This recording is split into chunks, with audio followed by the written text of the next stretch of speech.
Kun sedang elok jalur terserak ikan tipu. Ha. Lah tipu sewa langganan mo. Cepat dia. Cekak dia.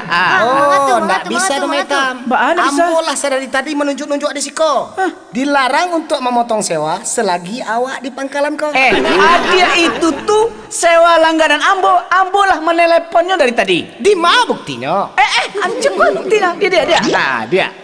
Rancak naik bendi udah kok dia. Jalannya tanam. Dia ambui angin sepoi-sepoi.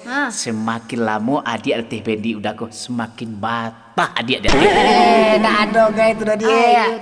Kalau naik bendi itu lambe, tolong song kancang sakete. Remnya ndak lepakam dah. Batu aja tuh. Namun lagi naik bendi itu tuh. Iya, betul, Rancak lah naik sepeda motor udah kok. Karena sepeda motor kau baru capek tapi langsung tiba di halaman. 50 capek-capeknya. Tiba di lampu merah pasti berhenti. Kalau na bendi Amboko, walau lampunya merah, bendi Amboko jalan tari menuju sampai ke alamat. Lagi kau dia ya. Kalau ju sepeda motor Amboko, serba 5.000, jauh dake.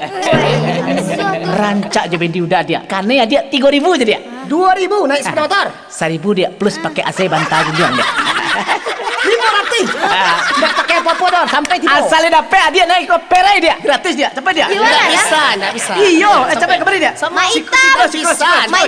Karua, kalian kok kaman cari piti atau kawan tinju? Mencari piti lah. Awal apa nih? Awal kikuan dia tadi ya. Dahulu wak Hitam. Kini wak tanya mana kama dia ke sana. Dia ke kama dia. Ndak ada dah. Nampak lalu saya. Iya.